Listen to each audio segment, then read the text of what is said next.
would you get if Dr. Frankenstein, the world's greatest mad scientist, invited all the classic movie monsters to his haunted castle to appoint an heir? You'd have a mad monster party, and you're invited.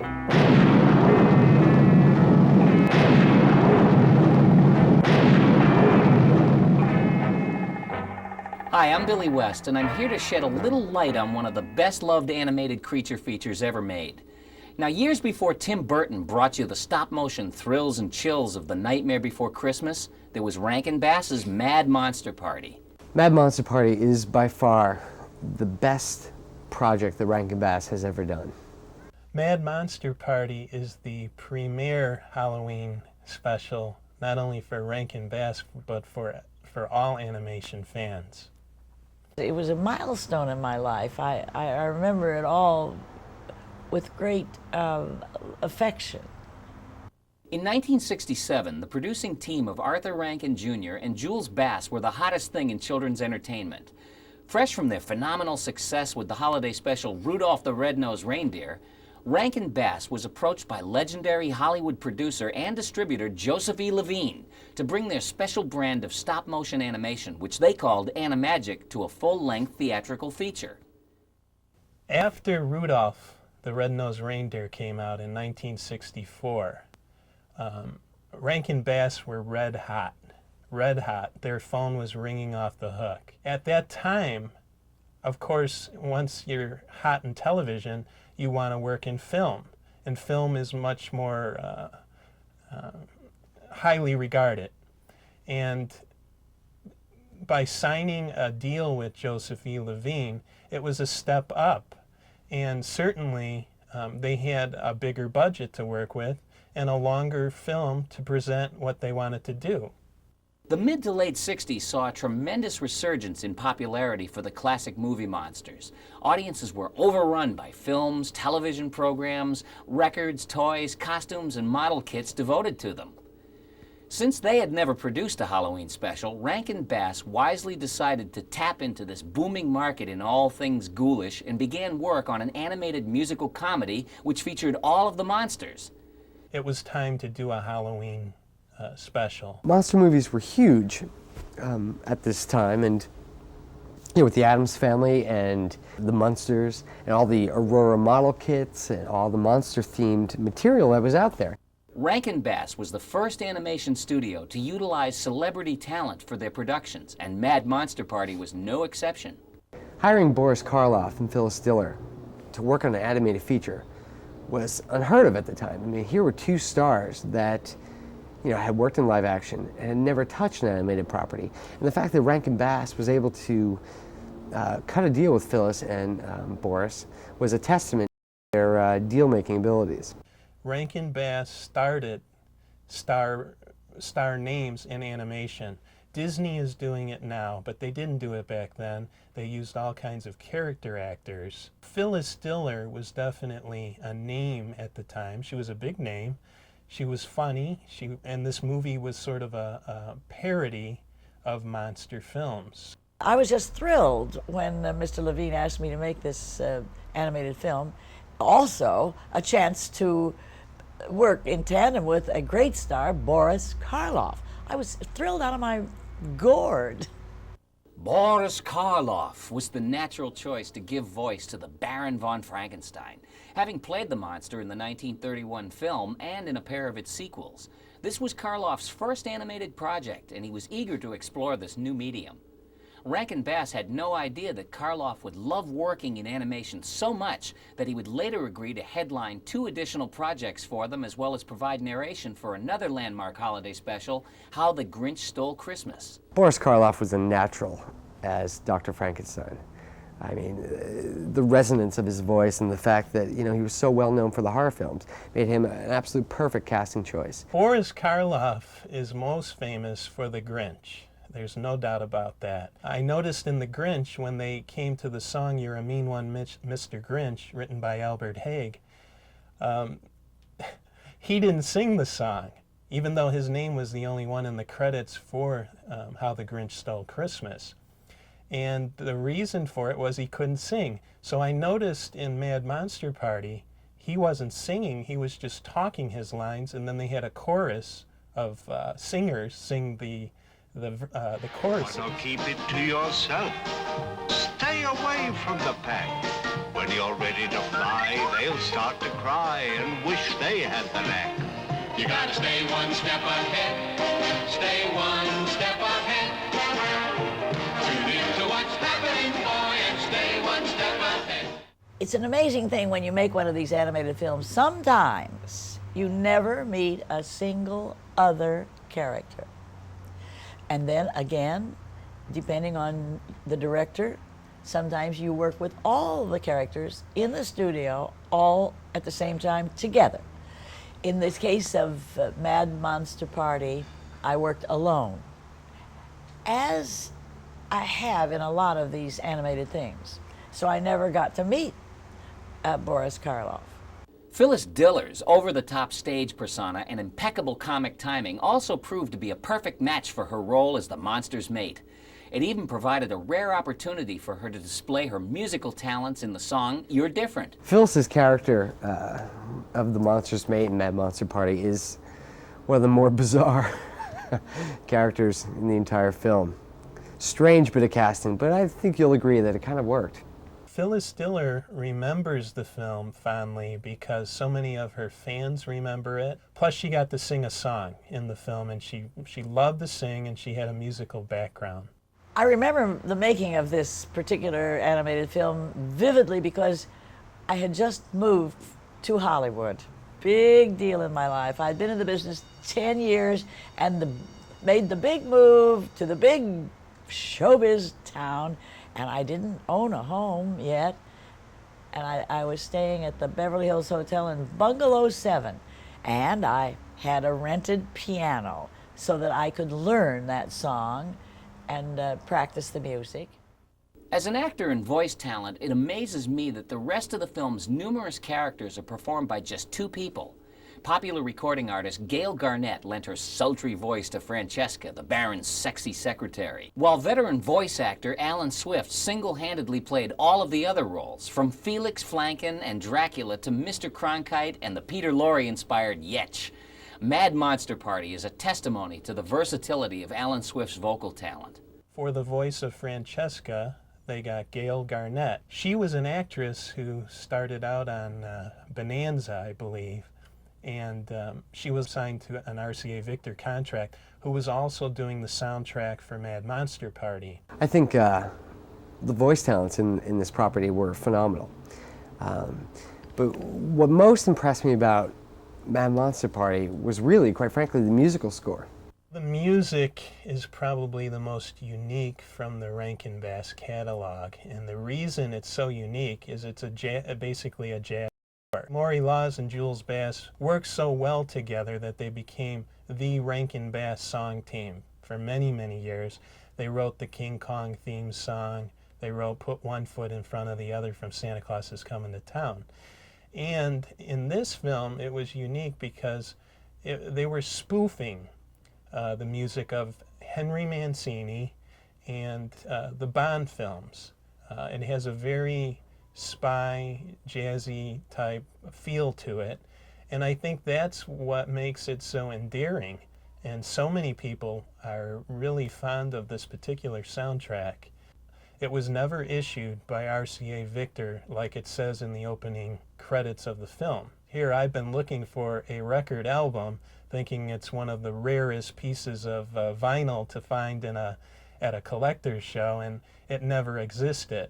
Mad Monster Party was one of the most ambitious projects ever for Rankin Bass. To meet the challenge, they assembled a remarkable crew to handle the job. The screenplay was written by Len Korobkin and Harvey Kurtzman, creator of Mad Magazine. There has been speculation that Forrest Ackerman from Famous Monsters of Filmland had a hand in the script. He says he did. I've never been able to confirm that. The character designs and visuals were created by the legendary artist Jolly Jack Davis, who knew a thing or two about monsters, having gotten his start illustrating the infamous EC horror comics of the 50s. Davis later went on to work for Mad, as well as designing movie posters for such productions as It's a Mad, Mad, Mad, Mad World.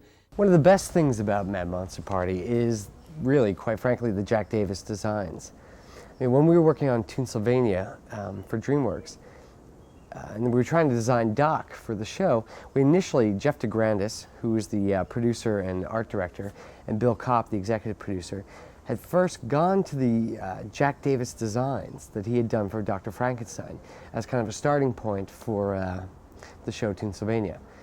I mean, ultimately, Steven Spielberg decided on more of the John Waters type character that they ended up deciding upon, but there was no doubt that in the beginning, the first stop to go for monster reference was obviously Jack Davis. Jack Davis was well known for his monster art, and these designs for the monsters came from his earlier monster work.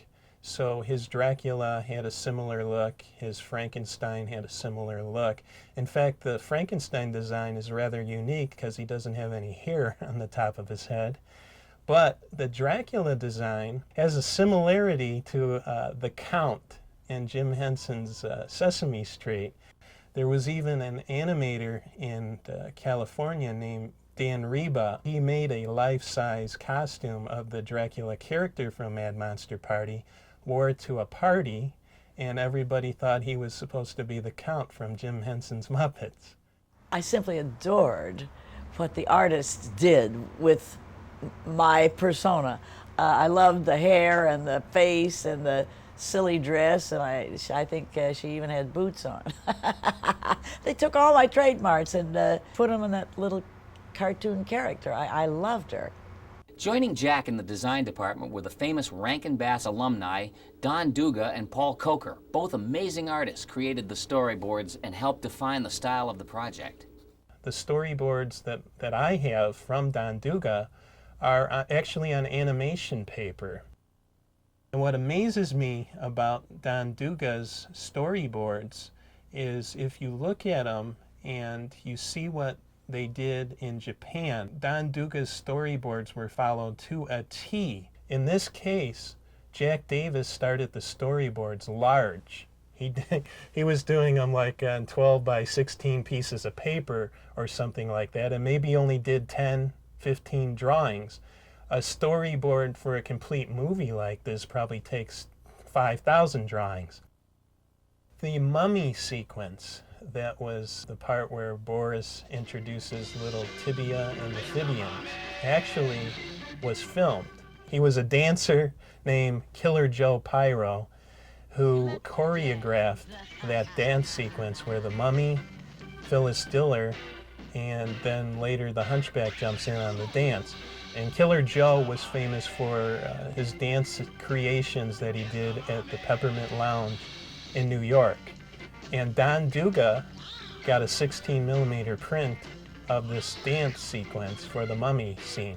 But the funny thing about it is it wasn't rotoscoped. And rotoscoped is where you take a film, you project it on a board, and then you draw over it.